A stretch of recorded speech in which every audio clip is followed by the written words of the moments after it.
Okay, we are live. Welcome to Cooking Videos with Dave, where I comment on various cooking videos from people that are, of course, more popular than me.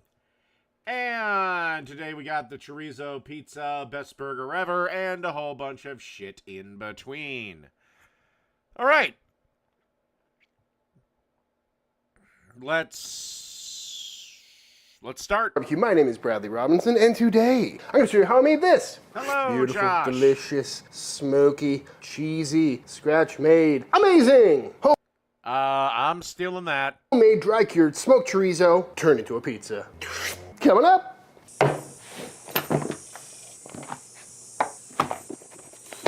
This is some pork. He's gonna make a sausage himself? Pat it dry. And what I got here is some chunks of pork butt as well as a slab of some pork belly for a nice 80-20 to 70-30 fat ratio for this pork sausage. And today we're going to be making a chorizo pizza, and there are several ways to go about doing that. You know, you could just use a crumbled loose meat chorizo sprinkled on top of a pie. That would be very tasty. But today we're going to case this up and we're going to smoke it and we're going to dry it for a little bit and then slice it really thin to hopefully get a pepperoni style coin, but with all that lovely chorizo flavor. But like always, when making a sausage, we got to get this meat cubed up so it fits down our meat grinder a little bit easier, as well as chills a lot quicker in the freezer, because we want this nice and cold, especially with a sausage like this, because we don't want to smear the fat and risk breaking that meat to fat emulsion inside the sausage. So just little 1-inch cubes. Unless you get a really powerful grinder, then you could leave it in strip form like this, but I find it always works a little bit more efficiently if they're cubed up pretty small. As for these pork butt chunks, these are all pretty much the right size, but if they're too big, I'll go ahead and zip those down a little bit as well and start getting this weighed out. And just like that, all cubed up. So now into the freezer this goes to get nice and cold for the next 30 to 45 minutes. Spices for our sausage today are made incredibly easy with the help of the Chud's Barbecue Leroy & Lewis Chorizo Sausage Starter Mix / Rub. And this stuff is awesome. We've sold a whole bunch of it and everyone seems to really love it. I've seen a lot of people using it on ribs, for chorizo ribs, pulled pork, chicken. You can't go wrong. And not only is this a great rub, but it's also a sausage mix, meaning this bag is rated for 5 pounds of meat, whether you want to make some case chorizo like we're doing today, or make some loose chorizo or some sausage patties or whatever you like. And there's no binder in this pack, which is actually really good for what we're doing today. And that's because we're making a dry sausage, and the binder really helps with moisture retention, which is kind of counterintuitive for a dry sausage. And there's also no pink curing salt in here, which we're definitely going to need, so we're going to add some of that too. Gotta smell so good right off the bat. A lot of warming spices in there. Oh, I'm excited for this one. And for a 5-pound batch of sausage, we need about 5.6 grams of pink curing salt number 1 in, and get that all nice and mixed up. By the way, everyone should have those deli containers in their kitchen. They are fucking phenomenal. And now that our meat is nice and cold, through the meat grinder we go. And I've got the coarse dye on there. At Wells Fargo, we get it. You started your business to spend time on the things you love, not banking. That's why we offer business checking, payments, and lending all in one place. You're good at business, we're good at business banking. Wells Fargo. Huggies Fast Absorbing Core versus 3 Ps. Will it leak? 1 P? 2 Ps? And for this sausage, I don't really want a super coarse grind, but I also don't want a fine grind, like a more emulsified sausage, like going through the smaller die that this thing has. So to kind of get right in the middle, I'm gonna do a double grind on this. Trying to move nice and quickly before this meat warms up too much. So now we're gonna go through one more time. Beautiful. Loving the texture on that, looking good. Still got some particle definition with the meat and fat, but definitely a little bit more homogeneous. So now in we go with our sausage mix and cure, and we'll start getting that evenly spread around. Ah, the smell. And once all the spices are evenly dispersed and there's nothing caked on the bottom, we'll go in with our liquid, which is just some water today. 1 cup, and we'll start mixing this for the next 5 minutes or so until it is nice and tacky and nice and sticky. And just like that, after an annoying amount of kneading, this stuff is good to go, nice and sticky, sticking to the glove. So let's case it up.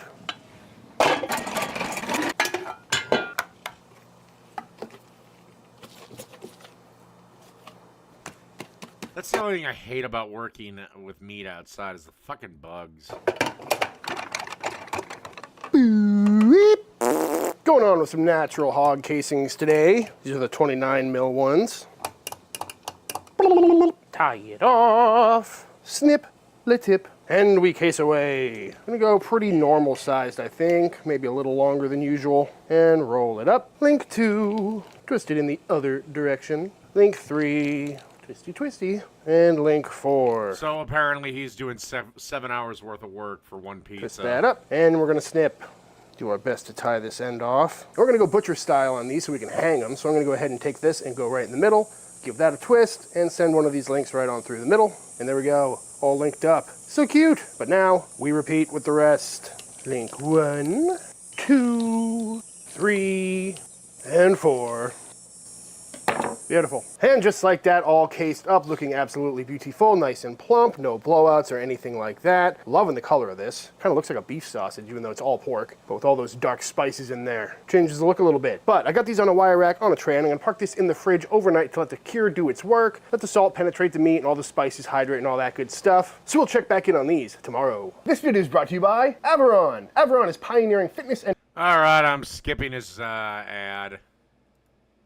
detailed analytics on your progress. Performance smoke tube. We're going to just fill this up with some pellets. I'm going in with the smoked pecan shell pellets because that's what I keep in this thing at all times. 24 hours later, out of the fridge these sausages come. They're definitely dried up a little bit, looking a little more tacky, and they are in fact fully cured. So now we're gonna get them smoked off. So I got them in the old pellet grill here, hanging up from some wires. Took the base plate and everything out of this thing so they can hang unobstructed. And now we're gonna cold smoke them. Bust out the old smoke tube. We're gonna just fill this up with some pellets. I'm going in with the smoked pecan shell pellets because that's what I keep in this thing at all times. And they work really well. Stick this down here somewhere and get it lit up. Beautiful. Now we're gonna let these smoke for probably about 4 or 5 hours. It has been about 24 hours since I've seen you last, and these links hung on that pellet grill for about 4 or 5 hours last night, soaking in all of that lovely cold smoke, but the grill remained off. And then I pulled these off last night and I hung them up in my kitchen to start the drying process. And remember, these are salted, cured, and smoked, all 3 preservation methods. So this is pretty much room temp stable at this point. And now we're gonna let them hang for a couple of days to lose some moisture, dry out, and harden up a little bit. And to be honest, I'm kind of flying by the seat of my pants. Jesus Christ, you've put in 3 days worth of work. Well, I can't complain. I can't say too much. My pizza dough takes 3 days. On this one, so we may end up cooking these through in a couple days. Depends on how well they dry out. But I did get a new pizza dough recipe, so I think I'm going to try that out. In the kitchen, but there they shall hang for the next probably 2-3 days, which conveniently is the same amount of time it takes to make a good pizza dough. So into the mixer, we're going to go in with our water, our yeast, and our sugar, and give that a quick little mix. And then in with our bread flour. I'm going to go in with a little diastatic malt powder too, help feed the yeast a little bit, and let this come together. And once that's all come together, I'm going to let this auto-lease on the countertop here for probably about 20 minutes, just to let all that water absorb into the flour, or the other way around. Give that yeast a little bit of a head start to start blooming, and get that gluten building process started. 20 minutes later, after a nice auto-lyse, this is looking good, a lot more stretchy, looking a lot more relaxed already. So now we can go in with everything else, including our kosher salt. I'm going to go in while it's running. Oh God. As well as a little bit of some olive oil. And now we're going to let that knead for probably about 6 to 10 minutes. And just like that, we got a nice dough coming together. Still a little bit sticky at this point, but it will tack up a bit over the next few hours. So now out this dough comes, and into a grease bowl we go. And I'm going to cover this up and let this start rising. 30 minutes later, let's take a look at this thing. Looking good, nice and smooth, and now we're going to start doing some stretch and folds to help build up some strength in this dough. Simply grab a piece, stretch it out, fold it over itself, and repeat that a few times. That's just going to help strengthen up the gluten network a little bit because it's not a very high protein flour, and as you can see, no longer very sticky, so pretty easy to work with. And now we're going to cover this back up and repeat this process. While I do like my pizza dough recipe, it is a wet dough. I will say that. Every 30 minutes for the next 2 hours. And after 2 hours of rises and stretches and folds, I divided the dough up into 4 equal pieces and put them in their own respective grease bowls like this. And now into the fridge they go to cold ferment for the next few days. And after 3 days of hanging up in my kitchen at room temp, these sausages are looking really good. They smell great, no signs of mold or anything like that. They're definitely looking a lot darker, and they're nice and dry to the touch, but they still do have some give to them. And I think they're a little bit too soft to get some clean slices out of. So we've got a couple options. I could let these hang for another 3-4 days and allow them to dry out even more. But I did a video a while back, it was like 10 months ago or something, where I did a very similar process to this, but let them hang for about 2 weeks, maybe a week and a half. And they got super dry, and I cut them up and I ate it, and it was really good, but it was almost the texture of beef jerky because it was so dried out. And I don't really want to be putting beef jerky sausage on a pizza because I think it would just get really hard, especially after being cooked in that oven. But fun fact for you, I did keep one of those sausages from that video almost a year ago, and it's just been sitting on my counter, and it's hard as a rock. Pretty cool. But again, no signs dude, I wouldn't eat that. of mold or anything like that. So I do have a lot of faith in this whole drying your sausage and keeping it at room temperature thing. But look at that little fossilized turd. It's kind of cool and kind of gross. But again, for these chorizo, I do want to get some clean slices so we get some nice coins out of these. So we need to firm them up a little bit more. So I'm going to go ahead and cook them. And they're already dried and smoked, so the cooking method doesn't really matter. We could throw these in the sous vide bath. We could pop them in the oven. But I'm going to take the path of least resistance and fire up the old pellet grill.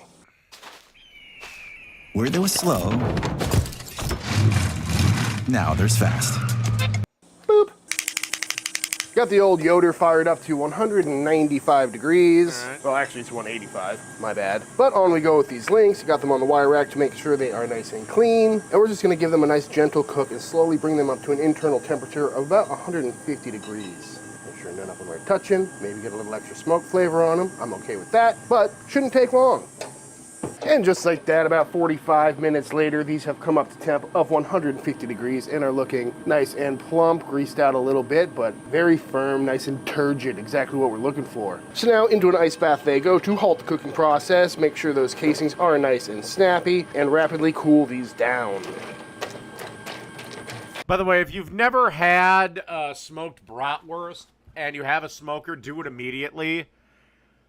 But I will say, they are the most unhealthiest version of brats on the planet. Because normally when you cook brats over a grill, the skin breaks at releasing a lot of the fat. When you smoke them, the skin doesn't break and all that wonderful fat is in there. So they are absolutely delicious, but you'll feel an artery clog. And just like that, I pulled these out of the water bath after they cooled down and wiped them down because everybody loves a clean weenie, and we've got ourselves Sausage Mountain. And these are looking great. Pretty happy with how these are looking and feeling. They definitely feel a lot different than a normal sausage at this stage. They got a little bit more tack to them. They're a little bit harder, pretty firm. And I think this should work out really well. You know, kind of give us that crispy pepperoni vibe as opposed to a normal sausage at this stage. I think if we sliced it real thin, it'd just be pretty greasy and kind of juicy, which is usually what we're after. But because we dried these out, I think it should work out. But I guess we'll have to find out. So now I'm going to bring these down to the chud shop, see what Bones is doing, and let's make some pizzas. Now, you probably don't need a meat slicer for this. I'm sure a knife would work just fine, but I want to make sure these are nice and thin and nice and consistent, and it's also fun to make Bones clean this thing. And we got it, so we might as well use it. And now that these are nice and cold and nice and plump, they should slice up nice, but I guess we're going to find out. Oh yeah, that's slicing up great. They're so cute, so tiny. Probably should use some bigger casings for this. But nice and thin. And just like that, all sliced up. And that is just one sausage, which makes a whole bunch of this stuff, which now makes me realize how much of this we're gonna have if we slice it all up this thin. But looking good, great marbling on there, good bind, staying So come up with another couple recipes with it. together. And it smells incredible. But I'm probably gonna slice up some more to have on hand.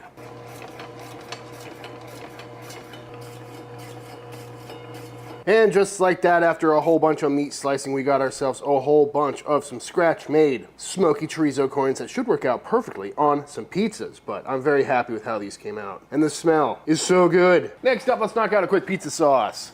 Starting with 1 can of some crushed tomatoes, some kosher salt, some sugar, some oregano, and a little pinch of garlic powder. And get that all buzzed up. Beautiful. Beep.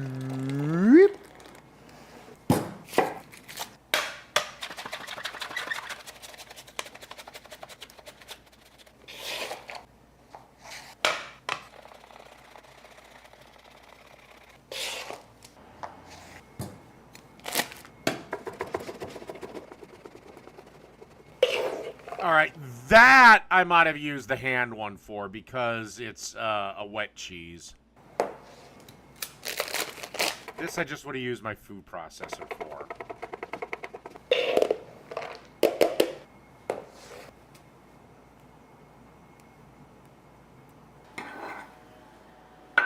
And with all of our components ready, it's finally time to build a pizza. So I pulled these doughs out of the fridge like an hour and a half ago to come up to room temperature and warm up a little bit. So I'll throw down a little bit of flour, a little on this dough here as well, and out it comes. Missed the flour completely. Go ahead and flour the top of this thing as well, and we're gonna start forming our pie. Trying to keep... You know, that's the one part of pizza making that I hate. I don't know why, but I've always hated when flour is on my fucking hands.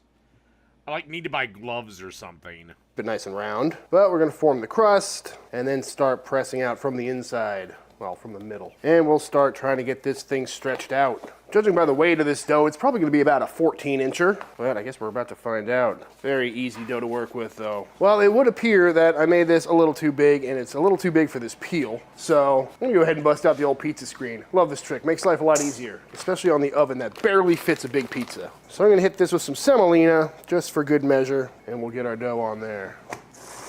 Nice thing about the screen is you can actually make your pizzas perfectly round, which I'm not very good at if I'm launching off of a peel. Beautiful fit. Next, we'll go down with some of our sauce. This is just a pretty Oh, for Christ's sakes, I hate it when doughs are perfectly round. standard pizza sauce. I want to know a fucking human made it. But it's got good flavor, good quality tomatoes. And next, we'll go down with our cheeses. I got a blend here. This is some Oaxaca going down first. Nice little sprinklage here. And then we'll also go down with some whole milk, full fat, low moisture mozzarella. And then after that, we'll go down with some of our lovely little chorizo coins. Just spread them out all over the place. Starting to look like a pepperoni pie, but it doesn't smell like one. We're also gonna go down with a few more things, including some red onion. I love red onion on a pizza, it just cooks right in. Adds some great flavor. And a few thinly sliced jalapenos all over this thing as well. Add a little kick and a little more flavor. This is the nice part about using a screen is that I have no stress right now about this sticking to the pizza. I might not do the sausage route, but I will definitely probably be stealing this. Or anything like that, so I can take my sweet time. And then just a little bit more cheese right on top to kind of fry in all the grease from that chorizo. Ooh, I love square pizza too. Oh man, I do. I pretty much like every style of pizza except, and I know I'm gonna piss someone off. And maybe it's because I haven't had a good one, but I can't stand like New York style pizza or super thin crust pizza because it's like having a pizza on a soda cracker. That's the only... Now, will I eat it? Oh God, yes. Pizza's pizza. There is yet to be a style of pizza that I wouldn't eat. There's one weird one where it's like they set it on fire and it's made in like this weird bubble thing. Oh yeah. But no, I actually want a crust with my pizza, not a soda cracker. Looks like a pretty good pizza to me. What do you think, Joe? That's good. Beautiful. Sure, I'll read your comment. Here's my reading.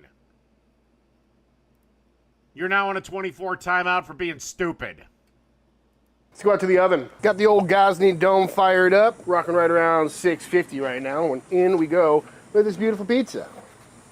Should be a relatively quick cook. We're gonna go ahead and start rotating this for even cooking.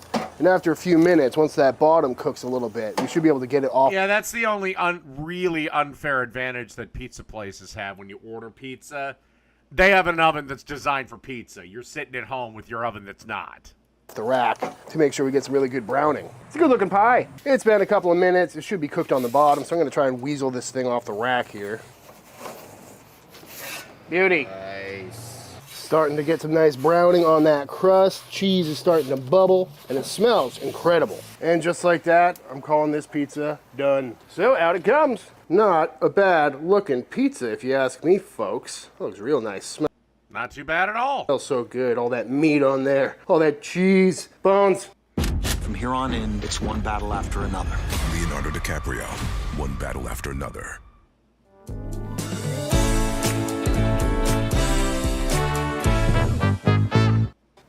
You want to make another one? Been a minute since we made some pizzas at the old chud shop. Been a minute since you've made pizzas at the chud shop. This is an oily dough. That's why there's flour right there. Oh, I thought you were going to throw it in the air like a pizza man. You want me to? It's a very floppy dough, so I'm kind of concerned about that. It's like it's already starting to get really thin in one spot. That's the problem with these big doughs is it's hard to get them really even. I don't know. In thinness. You got a hole, Brad. I don't see any holes. You just said there's a hole. No. Fuck you, you're fired! Oh, right there. No, no one saw that. Did your Nona teach you how to do this? No. I think YouTube taught me how to do this. I'm gonna cut that so it says you taught me how to do this. I think you taught me how to do this. A little Oaxaca action. All done. Nice. How badly do you want to put some canned fish on this pizza? I would put anchovies on this in a heartbeat. I love anchovies on pizza. It's not bad. We did it the other day. Are we gonna do it? It doesn't add a fishiness. It's more of like a salty umami flavor. Who the fuck is that? They're Asian slave boy they kidnapped from Thailand? It is a little fishy, but Hello to Jews. When I was slicing those on the old mandolin, it was burning my eyes, so this might be a pretty Dear Asian man, blink twice if they have destroyed your butthole. spicy pizza. What a fit. Oh, did I miss the exciting part? what, getting off the screen? How'd it go? It slid right off. Nice. It's a good looking pizza. How'd it come out?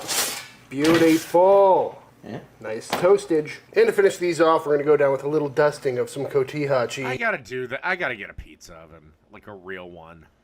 And then One of those unis or something. down with a little bit of I gotta fresh get that oregano to make it look pretty and to add some lovely flavor. Ah, beauty. And after these have rested on wire racks a little bit, just to make sure the bottoms don't sog out, we can go ahead and slice on in and see how they are.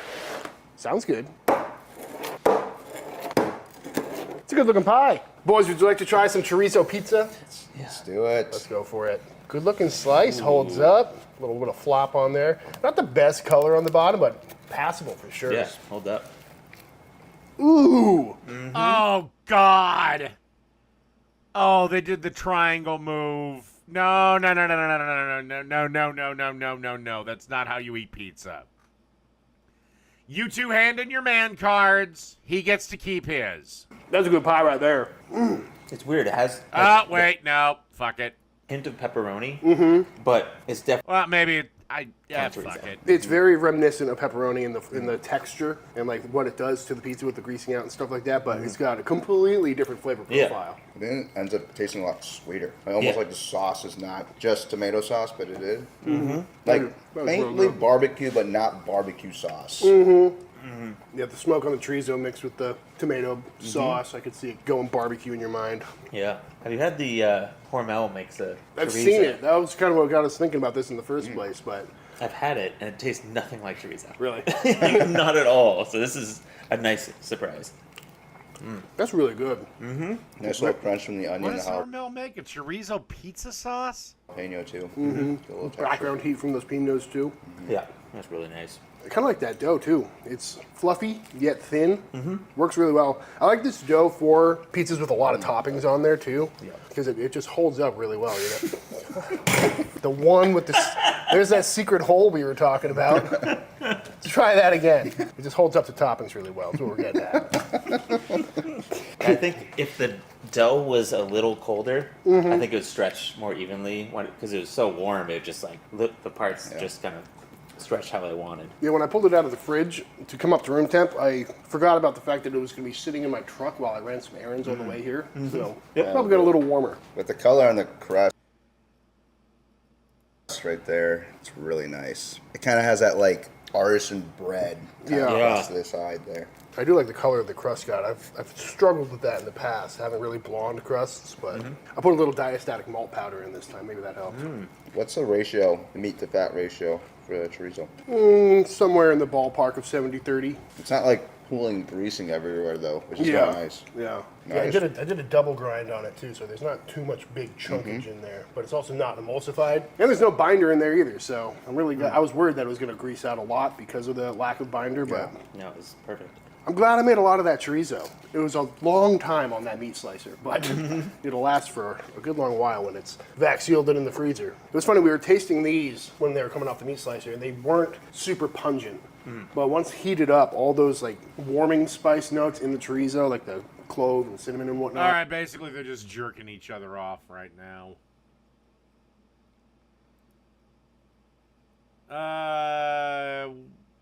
All right. This is Malcolm Reed. Fuck it.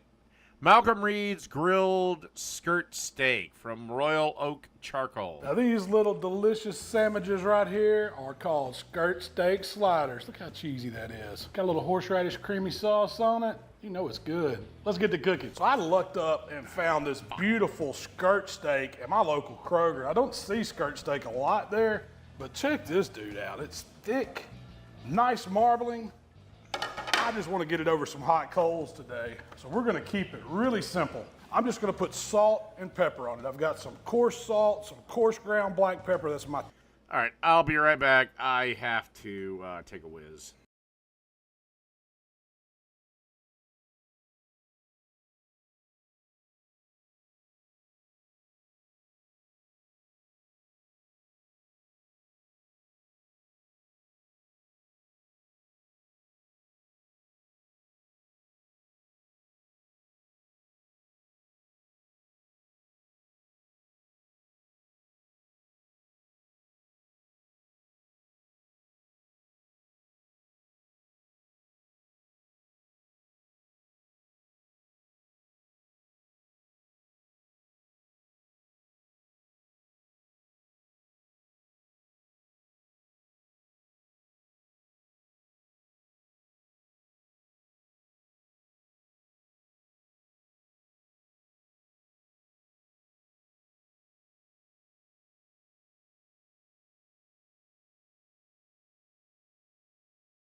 All right, back to it. TX seasoning. I'm just going to hit this steak really good with it. Good dose. I want a nice crunch on the outside of it. That looks good on that side. Let's flip it over. Do the same thing. Nice. Is this on his channel or is this whatever? Salt and pepper crust action. Super simple, but skirt steak is fantastic grilled hot and fast. Looks like it's ready for some heat. Let's fire up a grill. So when it comes to skirt steak, you can grill it on anything. All you need is hot coals and a grate to put it on. How are you grilling inside? So I'm firing up my Weber today. Got some Royal Oak briquettes, couple tumbleweeds. When those get good and hot, I'm gonna spread them out. Bring the kettle up to about 550 degrees. Then you should use lump charcoal, not briquettes. And we'll be ready to sear. All right, now that these coals are good and hot, I'm talking 550 degrees. I can't I keep suppose it's all brick, so it should be fine. my hand there too long. We're ready to add this skirt steak to the fire. Now, a skirt steak is a really great piece of meat to grill because it does cook fast. You're not gonna be out here long. Just get you some hot coals and sear that meat right on top of them. All right, I've had this first side down for about 2 minutes. Let's take a peek at it, see what we're looking like. Probably go ahead and flip it. We're starting to get some sear, looking good, little crust developing. We'll give it about 2 more minutes on this other side. The whole total cook's probably only gonna be about 6 minutes. I'm not worried about temping it. It's so thin, you really can't get a good reading on it.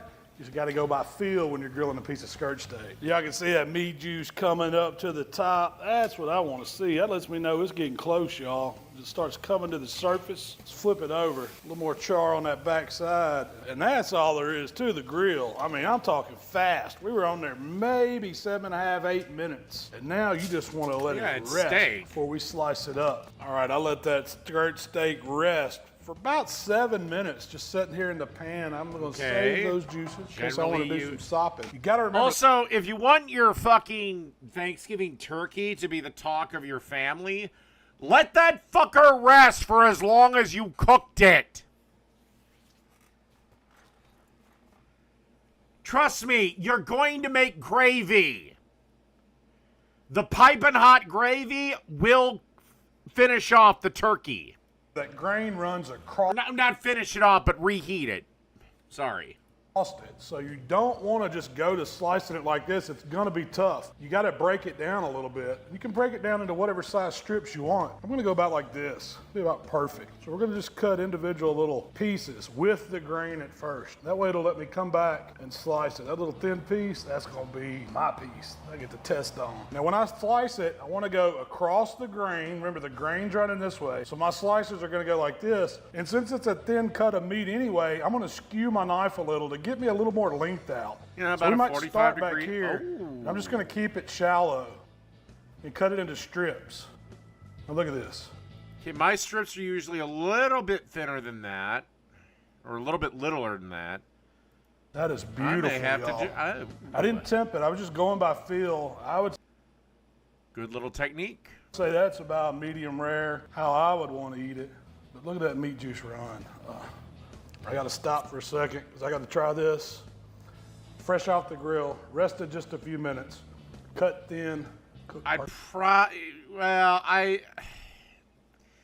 not the biggest fan of the meat juices going everywhere because that means that all the flavor's going on the cutting board. Melts in your mouth. But then again, steak is supposed to be something that's supposed to be eaten almost immediately. That is delicious. Keep your slices thin. That keeps it tender too, but we're cutting right across that grain at a little angle. I'm going to slice all this skirt steak up, take it inside. We're going to make some skirt steak sliders. Now let's slide this skirt steak. I've got a package of King's Hawaiian rolls here. We're going to work with the George Jefferson. Bottom half first. Put them on a little sheet pan aligned with some butcher pepper. We're going to build a little cheese foundation. Now I'm going to take these slices of skirt steak. We're just going to lay right over that cheese. But you could use any steak you want for this. You're going to use sirloin strip. Probably stay away from ribeye. It's a little expensive and a little fatty to be doing it, but why not make a ribeye slider, I guess. Now I've got caramelized onions. I just took a big... I think ribeyes would fall apart almost, considering how small you'd have to carve them up. Large sweet onion, threw it in a pan with a little olive oil and butter, then added some balsamic, just a good pinch of brown sugar, and just water as needed as they cook down. It takes about 20 minutes to caramelize a big onion like this, but you want to cook them down to where they're almost candy. I'm going to take a little bit more of this jack cheese that we shredded, not the packaged stuff. I really want it to melt. Packaged stuff's kind of coated with a starch. It doesn't like to melt as good. It's time for some smelting action. Now today, I'm just gonna stick these in the oven. I got it set on 350. If you got a pit going, go ahead and put them on the pit. We're gonna slide them in the oven. All right, it's been just about 15 minutes. I've got that cheese starting to melt. This is when I wanna toast the top bun a little bit. So we're gonna add it right beside. I've got a little bit of melted butter. We're just gonna brush right over it so it'll toast up nice. Let's pop this right back in the oven on super high heat smelting. Throw it over to broil. After 2 minutes under that broiler, look at that. Now it looks beautiful. Top bun toasted. Cheese starting to brown. I'm happy I didn't burn myself with the fucking I'm going to oven add was a on little broil. sauce to the top. I've got a little horseradish kick going with some Blue Plate creamy cocktail. They say it's for seafood, but it's excellent on beef. I'm just going to drizzle a little bit of that horseradishness right over it. Give that beef a little spicy pop. Flip these top buns over. Real careful like. Now it's off the paper. We got it on the cutting board. Easy to slice. Just take a big knife, y'all, and go right down. And be careful, because you don't want to tear them up. Now the best part of the day, y'all. We've got these little skirt steak sliders with the caramelized onion, the little... I'd eat the shit out of that. Horseradish sauce and the extra cheese. How's it taste? Oh, man. That takes it to a whole nother level. It's ready for a party now. It's rich, it's juicy, it's creamy from the cheese. All right. Well, let's get the other bookend of this live stream.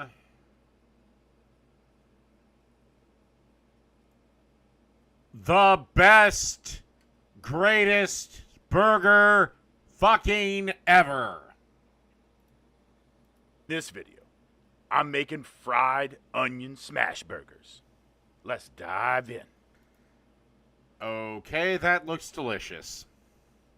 Hey folks, Chef Jean-Paul here, back again with Loco Griddles, and today I'm going to show you how I like my ideal fried onion smash cheeseburger.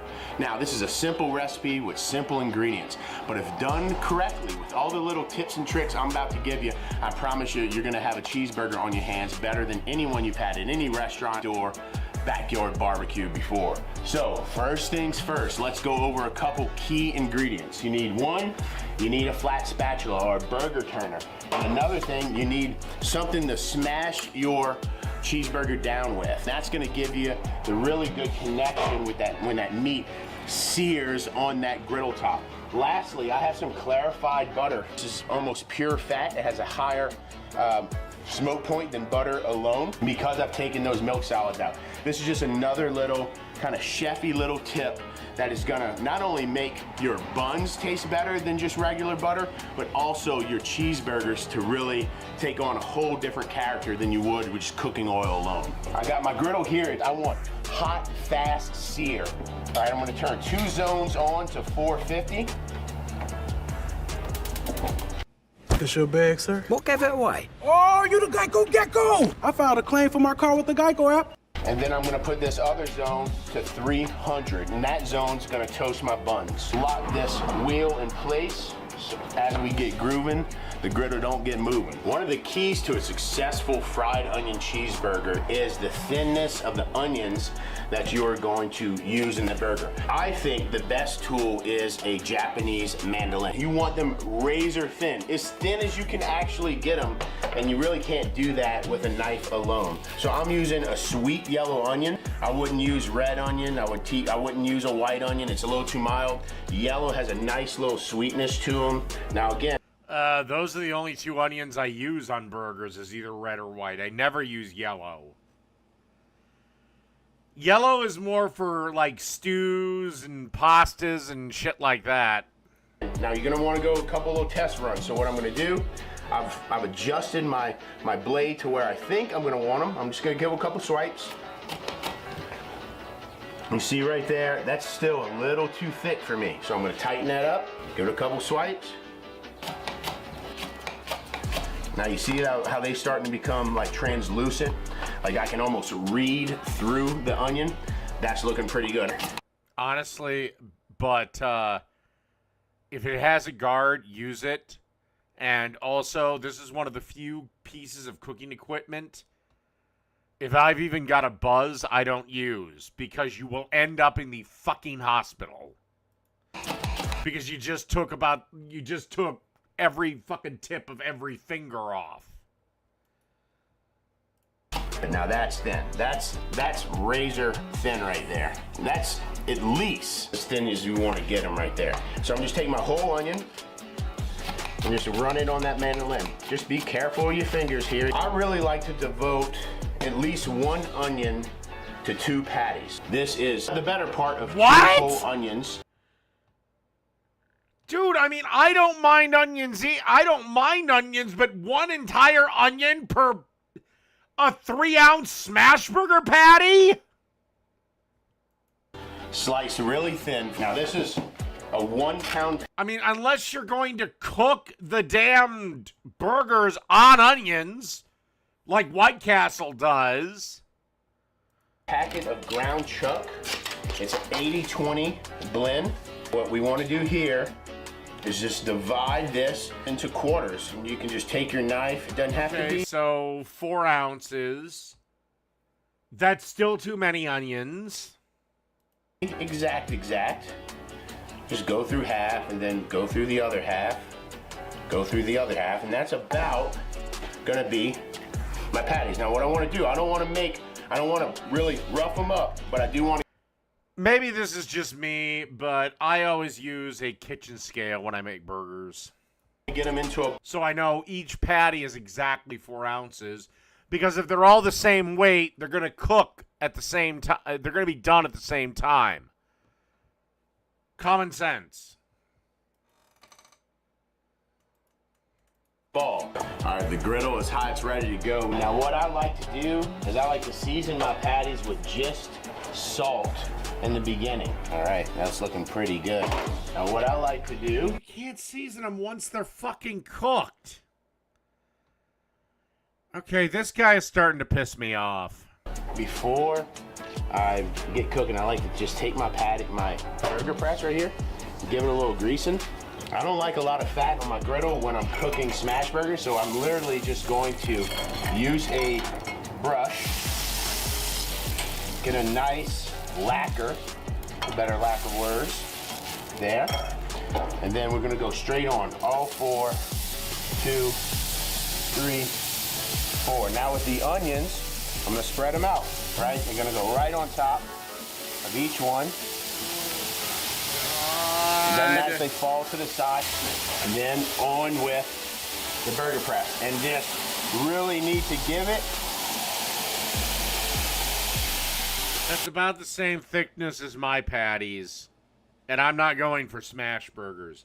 Smash burgers are supposed to be 2-3 ounce like a 3-ounce patty, and you smash the shit out of it. A smash. All right, you want to get it thin. You see, I'm putting a lot of weight and a lot of tension onto that patty.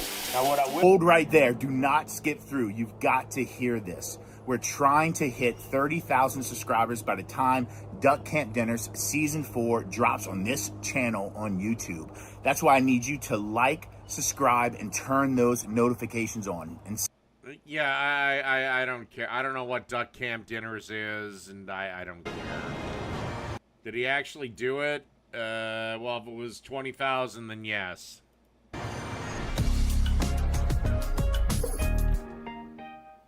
Dawn Platinum removes 99% of grease. It's the GOAT. And that's coming from a duck. The better grease getter.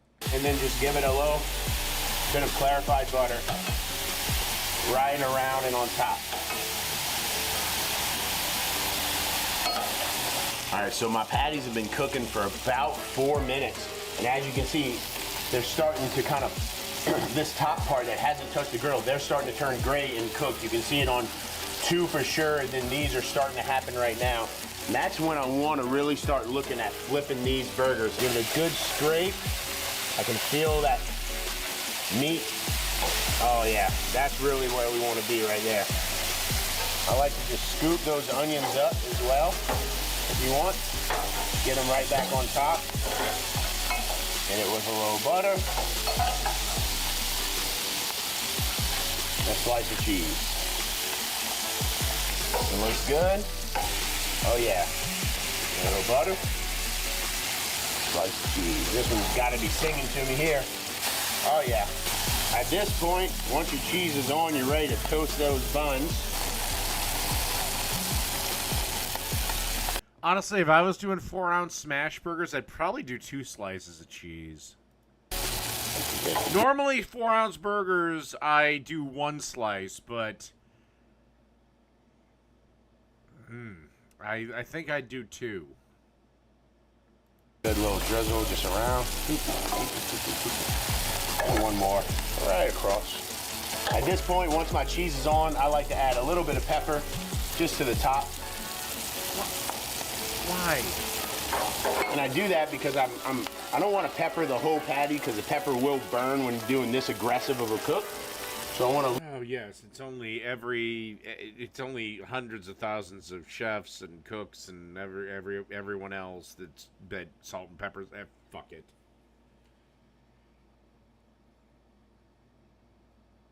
Sorry, I'm gonna salt and pepper my patty before I put it on my grill.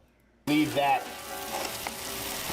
nice and fresh pepper on top. All right, so what I like to do is just take my tops and I'll go right on top here. I'll just take my bottoms, go there. Now I like mustard and pickle on my burger. I think it's just classic. From there, I take my tops and I go right on there. Take my top there. Now take the whole thing, onion and everything, right on the burger there.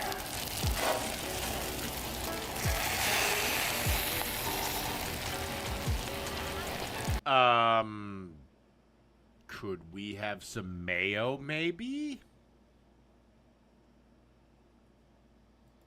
Crispy, salty, creamy from the cheese. To me, that's the perfect fried onion cheeseburger. Couple key things. Use a mandolin to get those onions nice and thin. Use a burger press to really get that patty smushed down onto that griddle. Last but not least, make sure your local griddle is hot, at least 450. All right.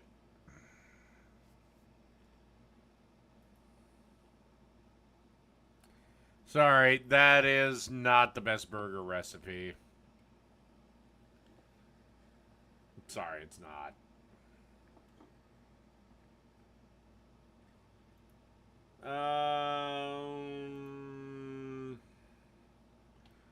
Let's check in with Smoking and Grilling with AB.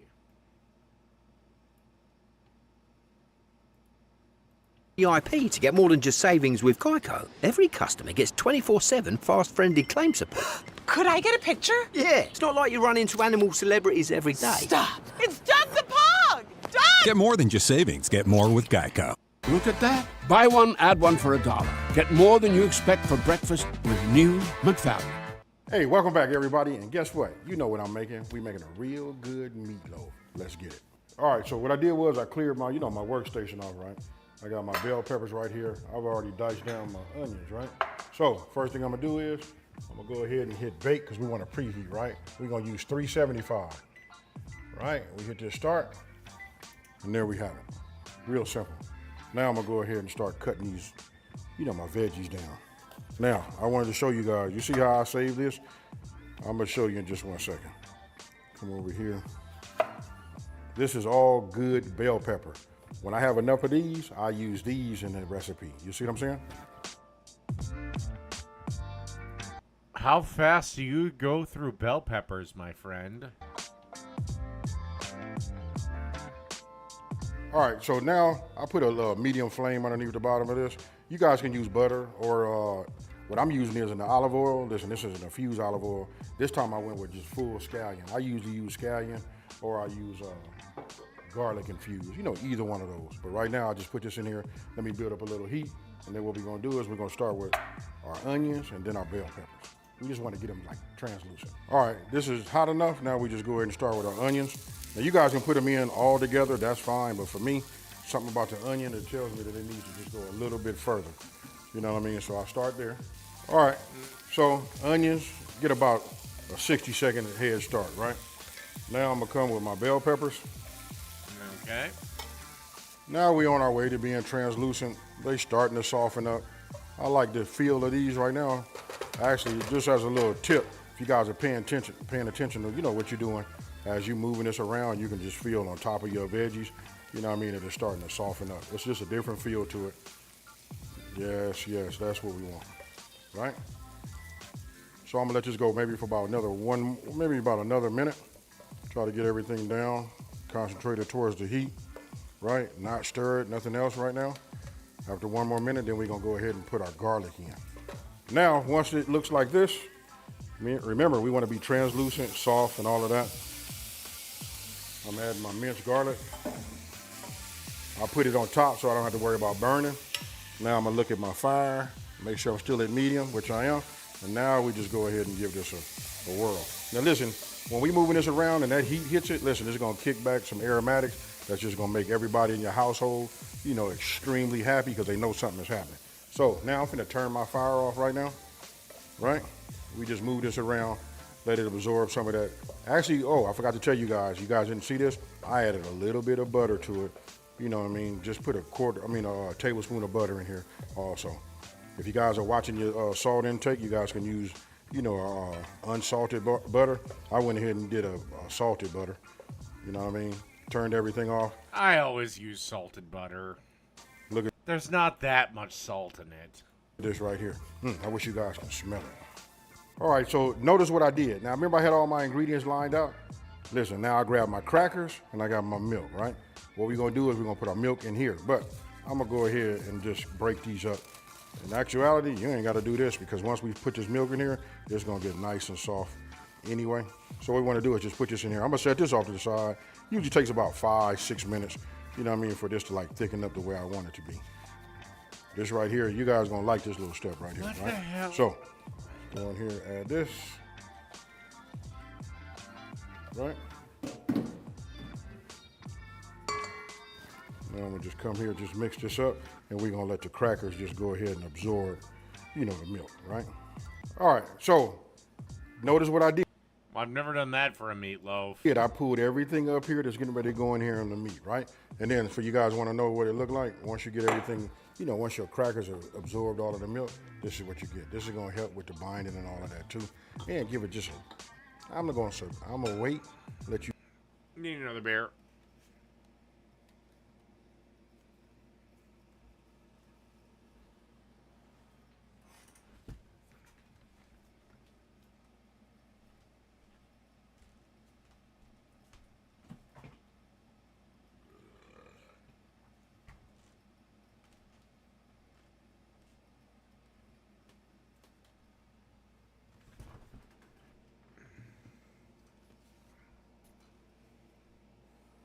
You guys make it, and then it's gonna be fire, folks. All right, so first thing I'm gonna do is I'm gonna start with that'll be my eggs, right? And then the rest of these ingredients that you see I have right here, let me make sure I clean my hands off with that egg. Everything just goes in here on the inside. I didn't measure out my black, my black pepper. I'm gonna put about a tablespoon in here all together. You know what I mean? So you just wanna start adding all your ingredients to it.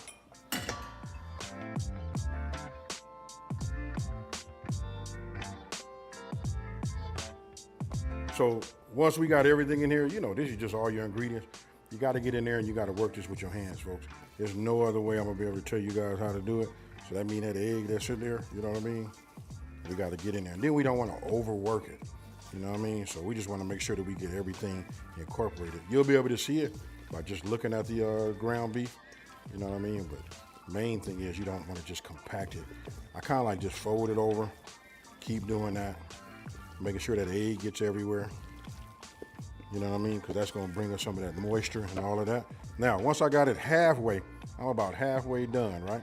What I want to do is, it's going to get a little messy, but I just want to add, my mixture. This is my milk and my cracker mixture. Cracker thing.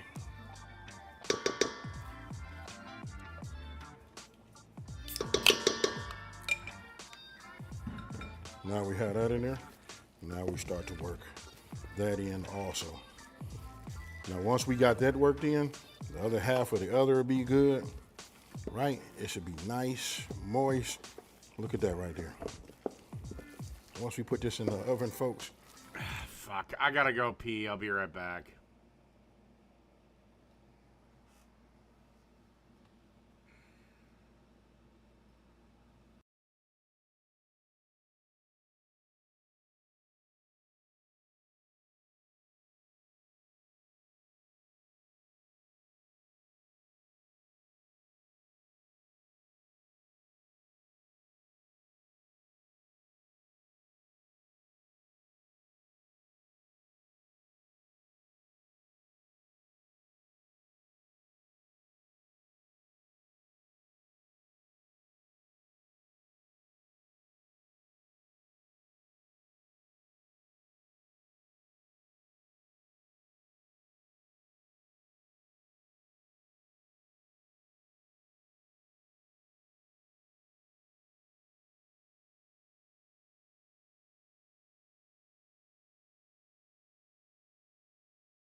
All right. When I tell you it's gonna be good, I mean really, really good.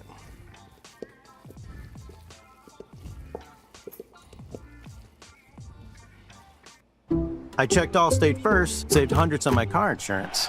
Unfortunately, I didn't check to see if anyone was watching before I stole cotton candy from a child. Well, at least I checked Allstate. Allstate first and What a piece of shit! You want cotton candy, get cotton candy saved hundreds. yourself. Working from home deserves fast internet. With lots of bandwidth for video calls, super helpful.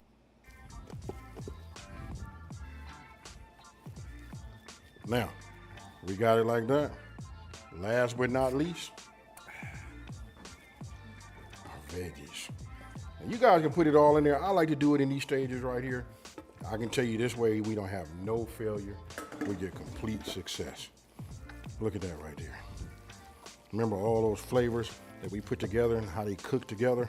Even the butter and the scallion, you know, olive oil, all of that. Ah, yeah. Now look at it. Now remember, we don't want to overwork it. Damn, now I'm getting hungry.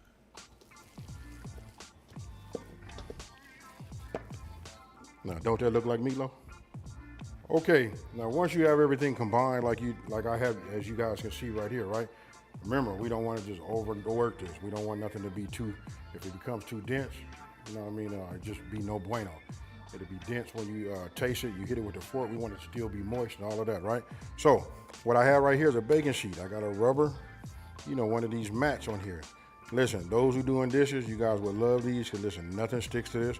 You guys can put cookies on here, all that. You can see that this has been with me for a few years and this, you can just see it. Okay, you can't cook meatloaf without a pan. You can't just freeform it, my guy. It's got its battle scars on it, right? And it's gonna be perfect for us to make. Okay. This meatloaf. Now, what we're gonna do is we're gonna I've shape this. seen Now, if this failure on Food Network. you guys got a meatloaf pan, that'll be good too. You know what I mean? Yes, get a meatloaf pan. They're $15 on Amazon. But for me, I'm gonna go ahead and just get it like this, right? And we just wanna form this into the shape of how we wanna cut this, right? It's real simple. I do have a meatloaf pan. I'm gonna make another Cajun version of this, you know what I mean? But that'll be later on, you know, this year. I'll do it before the holiday, I think. You know what I mean? But this is how I like to get it, nice and smooth. I like to see my veggies on top. Don't forget we sauteed those and got those right. Just look at this right now. Real easy to do, you know what I mean? I say intermediate because there's a lot of steps, you know what I mean? But really, this to me is like a beginner's recipe. These are what you call confidence builders, right? So you see that right there? Ah, yeah. If this holds together, I'm going to be gobsmacked. Whatever you want your meatloaf to look like, this is how you shape it now, right? Ooh, nice soft. Man, that rich and that milk. Look at that, folks. All right, so now we're gonna go ahead and make our topping, right? This is where we're gonna get our sweetness from. We're gonna get a little bit of heat from this chili sauce right here, but we're gonna use half of it on top, put that in the oven, and then the other half when it gets done, right? So I'm gonna get my chili sauce. Notice I got a spatula right here because I wanna get all of this in here. You guys look at that, it almost look like marmalade, huh? This stuff right here is good. If y'all don't have this, listen, please run out and get some. You need to have this. It makes a great dipping sauce, things like of that nature, right? Now I'm getting ready to come with my, look how moist that is. Oh, yeah, nothing like having fresh brown sugar. Look at that. Ooh-wee. Then I'm gonna come with my ketchup. That's a lot of things you can do with this. I want you guys to let me know down in the comment section below. What would you do? You know what I mean? I normally never top my meatloaf with the sauce until it's about 10, 15, maybe even 20 minutes to where it's done. Because the problem is that his sauce and the ketchup, I don't want to speak to the chili sauce, well, it has sugar in it. And he's adding it to his raw meatloaf. Well, it's going to burn. This is why you never sauce, like, let's say you're making, even shit like chicken wings, you sauce that shit at the end. A mob sauce is different, but you get my point. Like, this is going to burn. To do something, you see these ingredients, but I like to have everything to start out, especially when it comes to meatloaf, you got to have that ketchup base. You know what I mean? It's nothing like that flavor, right? And last, get yourself a whisk, and then we want to incorporate it all together. Chili sauce, brown sugar, and the ketchup. Like, if this Yes, doesn't sir. Look at burn that. and this holds together, I'll be gobsmacked. I'm gonna tell you something else. This make a great, like if you guys make any type of egg rolls. Hello. All right, so we mixed up, we good here, right? Now we want to go ahead and coat this. I'm gonna probably try to use at least half of this on the top. Let me go ahead and get this so you guys can see it, a little better. Right? So. You don't have to be a VIP to get more than just savings with Geico. Every customer gets 24/7 fast-friendly claim support. Could I get a picture? Yeah, it's not like you run into animal celebrities every day. Stop! It's Doug the Pug! Doug! Get more than just savings. Get more with Geico.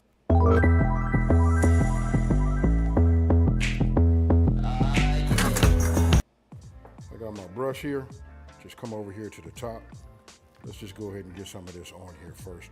And what we want to do is we want to bake this on here, right? But you guys can just see how it's coming. Hey, and then I don't know how, everybody brain works. I don't know what these flavors taste like, just individually, but the combination of these together, when I tell you it's fire, that's exactly what I mean, folks. Fire. This glaze right here gonna be everything. I mean, and I'm sorry, but normally I agree with him, and normally I like what he does, but Jesus, this would be something you guys are keeping in your pantry, cover it, or wherever you keep your ingredients at. You know what I mean? Your canned goods and all of that. You'll have this always on deck. Because anytime you looking for something to dip, you're gonna whip some of this up. This will be in the refrigerator in the Tupperware. Okay, so as you guys can see, when you look at that right there, you should have a masterpiece right now, right? But we want to put this in the oven. And typically, it takes about an hour for it to be ready, right? So by using that general thumb, and then we're going to check it with a meat thermometer. Let me move my trash can. I'm going to stick this in the oven. We already preheated to 375, right? But we're going to set a timer for 30 minutes. Why? Because we want to bake this on the top, and then we're going to bring it out, put some more back in there, and then finish it up for the remainder. All right, so let's put this in here like that. Close this up. Now we set a timer, 30 minutes. See you in a minute. Okay, so look, we done took it out of the oven. I'm sorry, but your sauce is mostly burnt. Not as bad as I was predicting. The only thing I can say is the meatloaf held its shape a lot better than I thought it would. Yes, it was at 168. You know what I mean? So when I stick this in here, this is what you guys are gonna want to have right now. You know what I mean? 167. It's starting to cool, but it's gonna take a minute. Now, when you have something as moist as this is right here, you know what I mean? You want to let this rest, right? So, and you want it to stay firm. That way, when you cut these, so I'm gonna say you want to let this rest for at least about 25 minutes. You know what I mean? That's just my own personal. Now, all right, I'm fine with that. Now, to be honest with you, listen, I already got some potatoes. I made me some mashed potatoes, and I got me some green beans. So listen, you like to serve everything hot, right? So a 10-minute rest for you guys, you know what I mean? Then carefully just go ahead and cut this, and then you lay your slices on there. And don't forget, if you guys are lucky enough to have some leftovers, don't forget about that meatloaf sandwich. Now, I'm gonna let this sit up, but before I love meatloaf sandwiches. Before I do, I'm gonna add some of this to it. Oh my goodness.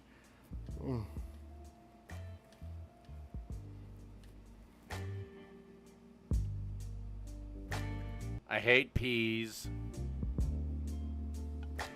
because they taste like pee. Okay, so look, you guys can look. If you take a look at this right here, I cut myself 3 slices, off of it. And I promise you it didn't last as long as I thought it would, but at least I got myself a plate out of this. If you guys want to make something like this, super moist, listen, I'm not finna over talk it and nothing like that. I'm just finna hit y'all with this. Cheers, y'all. Ooh-wee, oh man, moist. You know what I mean? I like to get a little, I don't know how y'all do it. You know what I mean? But I gotta get a little bit of that mashed potato on there too. You know what I mean? So cheers, y'all.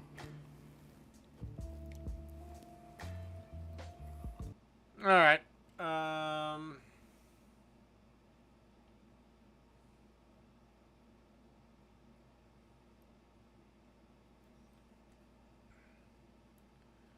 Now we go to the sandwich whore.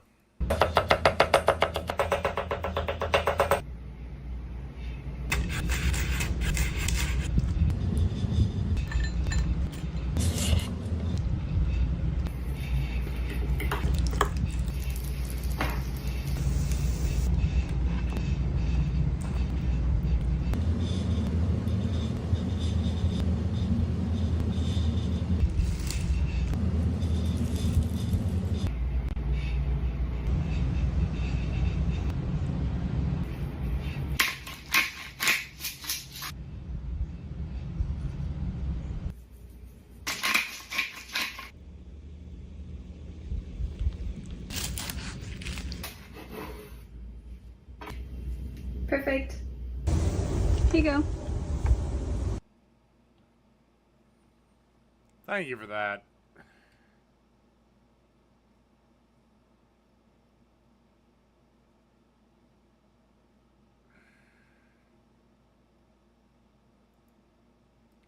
All right, let's do chicken shawarma at home. Other morning to savor the crunchy nooks and cranny splendor of a Thomas's English muffin. Tom, which is a nook and which is a cranny? That's a nook, cranny, cranny, cranny, nook, cranny. I mean, they should be teaching you this in school. Huzzah! A toast to breakfast. English people are weird.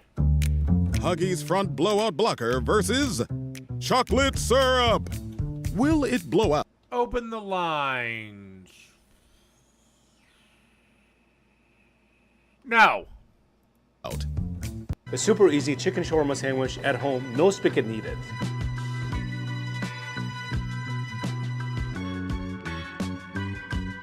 I'm Chef Mike Nassar from Detroit 75 Kitchen.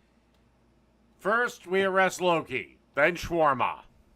We make bomb-ass sandwiches. Hands down, the best sandwiches you will ever have in your life. And we... The best. You're claiming you're the champ. Well, I'm sorry, but the champ is here! cook for each other. Take it from me as a professional chef, and I'm Lebanese. I know a thing or two about shawarmas. If you live in the middle of nowhere, I want to show you how to make it at home. Super easy. There's no extensive recipes of garlic sauce. Well, so that's why the Vikings chant Skol.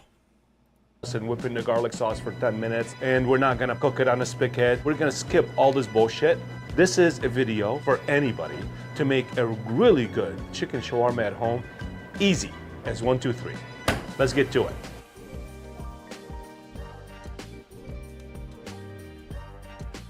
Boneless, skinless chicken thighs. A little bit of... Well, honestly, Josh, their latest tactic, which is funny as hell to me, I don't know if they think it pisses me off. I just chuckle at it. Where they ask me to open up the lines, beg me to open up the lines, I say, fine, fuck it, I'll open up the lines. Then get the first one of them in. I say, hey, what do you want to talk about? And then they hang up on me after 3 seconds. They may say something to me.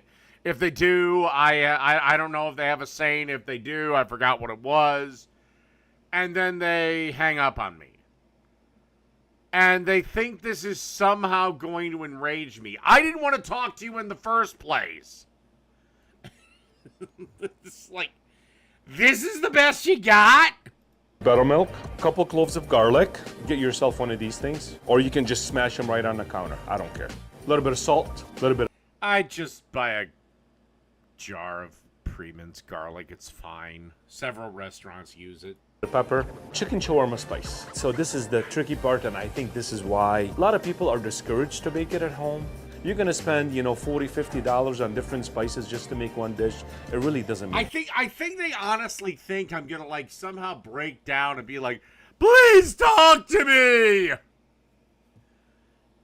I didn't want to talk to you in the first place. Me opening up the lines was a kindness to you. Any sense. Now, if you have them on hand, that's something. But if you don't have it on hand, what I do, and yes, chefs are lazy sometimes, and we do find shortcuts. A decent one from a store works just fine. That is a really, really nice starting base. Then you can just add on to it. So here at the restaurant, of course, we make our own spice. This is what we make here. This one has ground up ginger, ground up coriander, cardamom, white pepper, ginger. The way to elevate any dish is to add some fresh ingredients. I put some fresh garlic in there, zest of a whole lemon, and a juice of a lemon, and guess what? That's it. I would do this the day before, but minimum of few hours, or in the morning before you go to work. You can just knock it out real quick and just put it in the fridge. Magic of television. This has been in the fridge for about 2 hours. I'm gonna show you how to cook it. We're just gonna make it in the air fryer. You take your chicken thighs straight into the air fryer, 25 to 30 minutes. But these ones are really small, so I'm gonna be chucking them in about 20 minutes, 22 minutes or so. What the fuck? Hello? Oh, here it is. Okay. Set it and forget it. It's time to make the essential sauce for the sandwich, garlic sauce.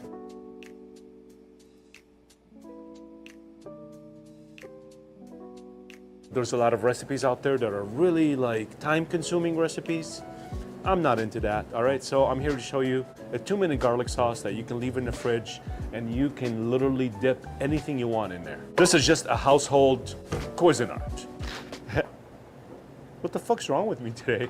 Handful of garlic, a little bit of salt, a little bit of lemon juice, a little bit of cornstarch. If you don't have cornstarch, you can just chop up like a quarter of a raw potato and throw it in there. So every so often, just scrape it down. Put some on the board, a little bit of salt, smooth it out. This is literally maybe 10 seconds. See how smooth it is? After you smooth it out, you grab your favorite mayo. Mix this really good. Same thing, the longer this sits in the fridge, the better it tastes. So this is ready. You're in for a treat. We're gonna make a really quick dill pickles. Swiffer Power Mop has hundreds of strips, scrub away sticky messes, even from grout lines. We take care of a lot Ah, yes.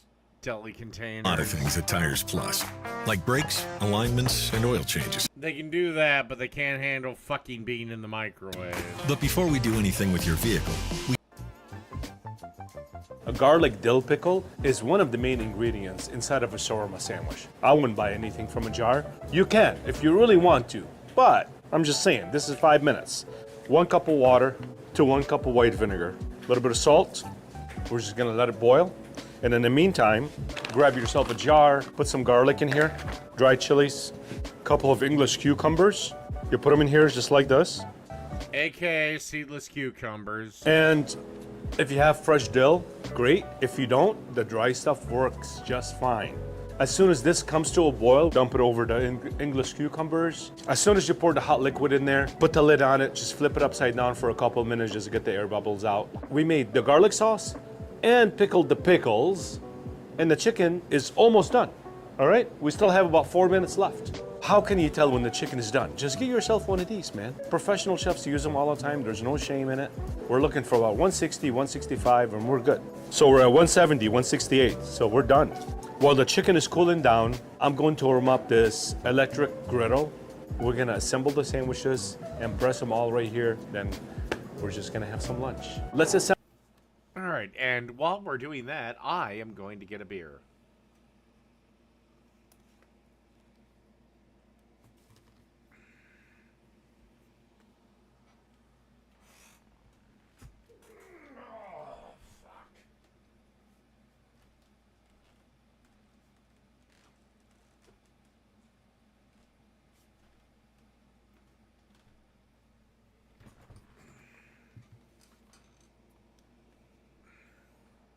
Assemble these sandwiches.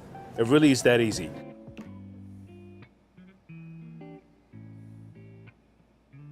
Qasim, I'm making fresh chicken shawarma. I know. The chicken has been resting. I would slice them super thin. And don't worry about them being cold, all right? Because we're gonna toast everything up anyway. And frankly, they're easier to slice super thinly when they're colder. But these ones are still warm, that's okay. So we're just gonna shave it, just like that. I don't care about this extra grease here. So essentially, you're making a burrito. Here, I want it. You take the pita bread, 2 pita bread. I wasn't planning on sharing with anybody today. You just open it up like this. You can make it right here, all right?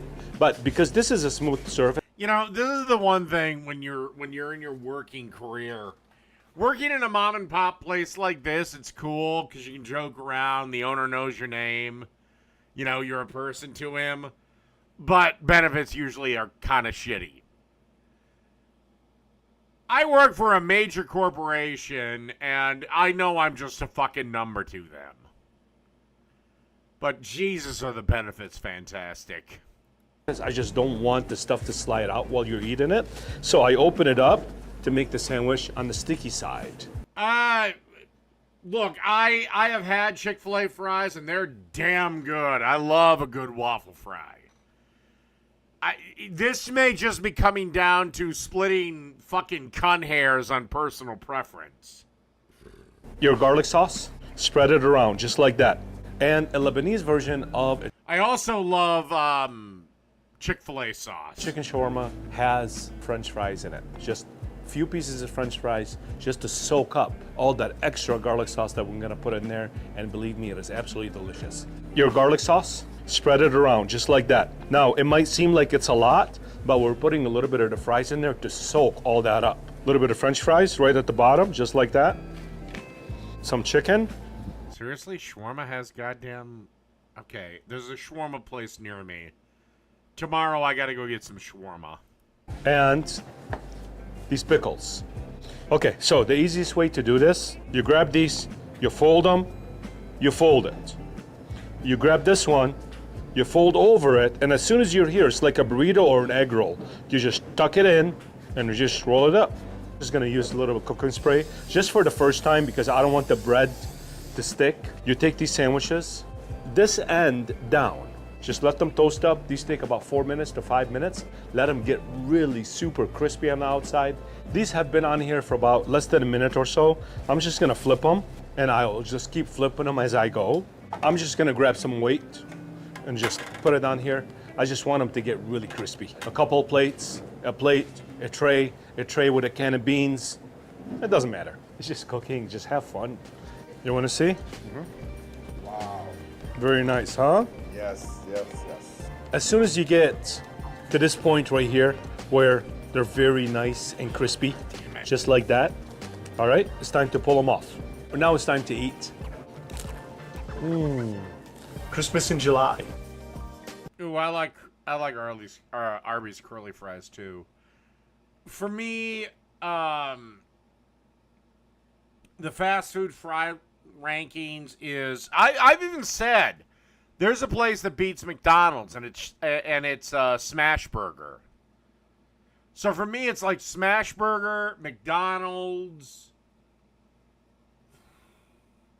I'm gonna go with Arby's, Chick-fil-A, Burger King, Wendy's, or maybe Wendy's, Burger King. And I know people are going to be pissed off with me because I'm going to end the list with this. But coming in dead last, and you can come at me with everything you've got, it's Five Guys. I'm sorry. I know some people love Five Guys fries, but I don't get the fucking attraction. To me, Five Guys fries are fucking gross.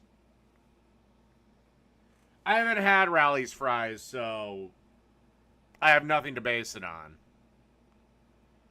And I'm trying to remember if I left anyone else out.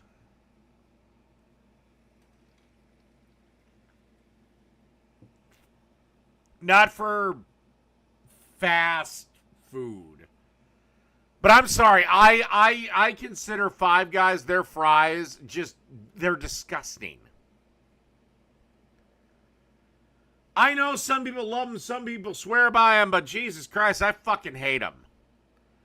They taste like greasy JoJo's or greasy, just uncrispy piles of shit. They may as well just serve mashed potatoes.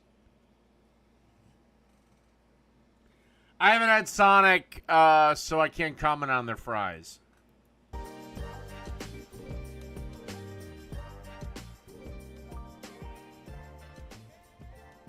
Delicious. Is it good? But the chili might. I know you. I already knew. That's why I grabbed it beforehand. There you go, right now. Oh, somebody put a plastic wrap on this thing. What? You ready? Actually, I like it this way too. I'm gonna leave this here for you. Okay. Enjoy it, Lena. Enjoy.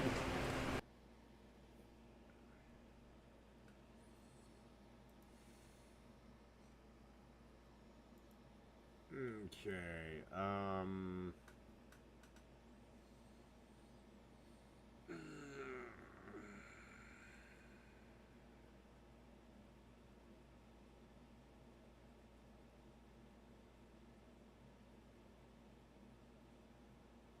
I want to do one more, or just call it.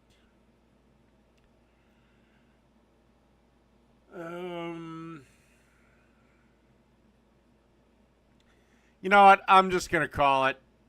I may be on in a little bit with a Lord of Patriarchy stream, but good night, everybody.